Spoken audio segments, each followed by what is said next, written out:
لا مؤاخذة. نهار اسود.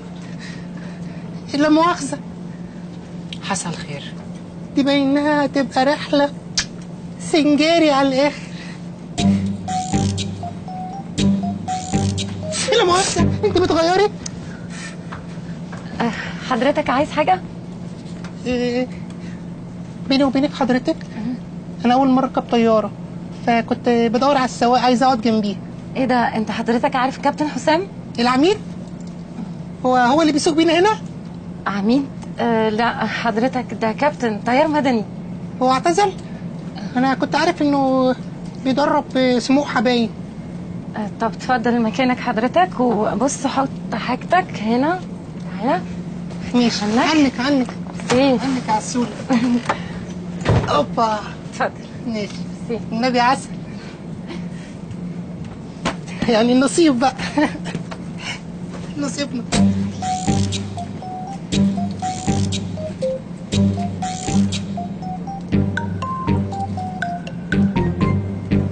هو انت رايحة السعودية برضك؟ عمرة ان شاء الله؟ لا.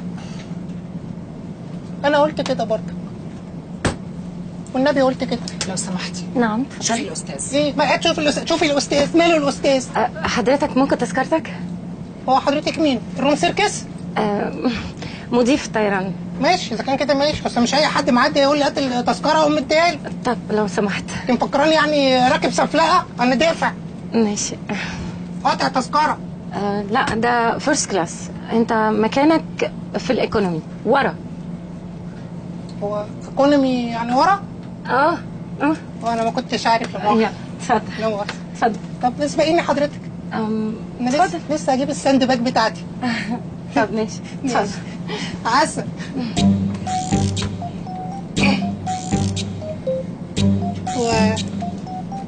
انت ايكونومي؟ طب ما تيجي في الايكونومي.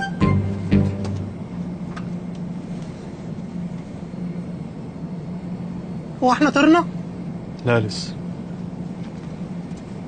هو انت اوكراني؟ يا عم اوكراني ايه، انا مصري. صباح الفل يا ابو خال. حبيبي.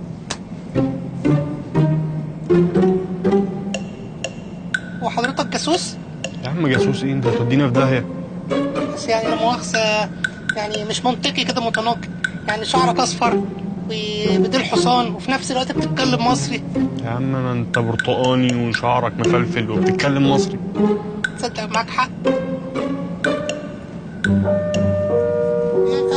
طرد حضرات السادة والضيوف، سوف نعرض على حضراتكم الآن بعض المعلومات التي تخص سلامتكم على متن هذه الطائرة. أثناء الإقلاع والهبوط يجب وضع حقائب اليد وامتعتكم الشخصية في الأرفف العلوية أنا حطيتها فوق المخصصة لذلك أو أسفل المقعد الذي أمامكم.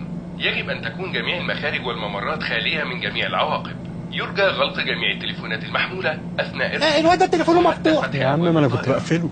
التدخين ممنوع طوال الرحلة، كما أن جميع دورات المياه مجهزة بأجهزة لكشف الدخان. حرصا على عشان اللي مفكرها سايبه وهيصيع ويروح يسجر في الحمام. لا، احنا عندنا احدث اجهزه وهنلقط مفاجئ في ضغط الهواء داخل الطائرة، فسوف يفتح من أعلى مكانا صغير يتدلى منه قناع أكسجين. إذا القناع دي اللي هي زي الميكي ماوس والحاجات بتاعت عيد الميلاد. البتاع اللي في ايديها كمامة هيرموا علينا زباله. تستخدم في حالة اكمل قاطعين الايكونومي، يعني هترموا علينا زباله. والناس اللي قطعوا كلاس هترموا عليهم ورد وكناد دهب. في حالة السقوط في الماء طوق النجاة موجود أسفل المقعد. احنا مش كنا وقعنا في اليابس، ايه اللي جاب الماء؟ انت ما بتعرفش تعوم ولا ايه؟ ما بعرفش اعوم. انت بتعرف؟ يبقى شد اللي معاك. طريق سدادات حمراء يستكمل ملء الثوب بالفم إذا لازم الأمر. شكرا لحسن استماعكم، نتمنى لكم رحلة سعيدة. بقول لك يا جميل، والنبي عايز البتاع ده. لا حضرتك عندك تحت المقعد. لا، ما انا هقع بقى بالطياره، هقعد انزل تحت المقعد وانفخ واشد والباشا ده يقوم خاطفها مني بعد ما اعملها. لا خالص، لا في كل واحد عنده حاجه. ما بص انا مش ضمني، انت ممكن تطلعي زي بتاع الربابه اللي بتاعته بس اللي شغاله. لا كله شغال. لا ادي دي.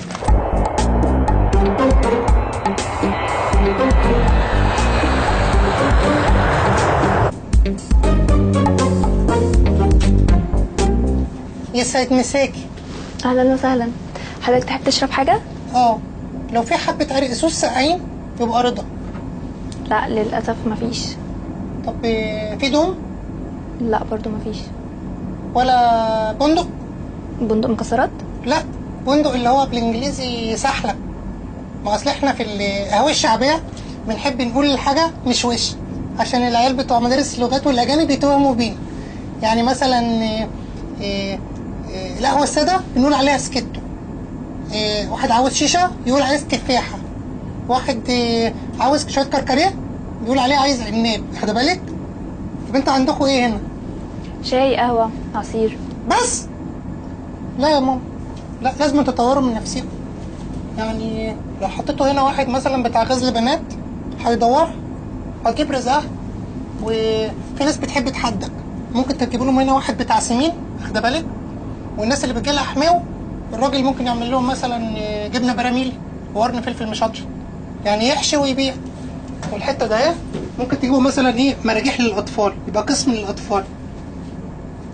انتوا عندكم حمام هنا؟ اوراق.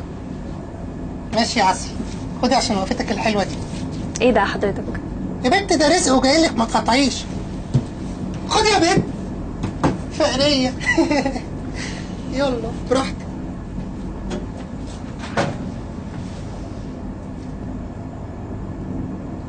حمام. ليه بيكتبوا بالانجليزي؟ نهار اسود، ايه اللي انت بتعمله ده يا مجنون؟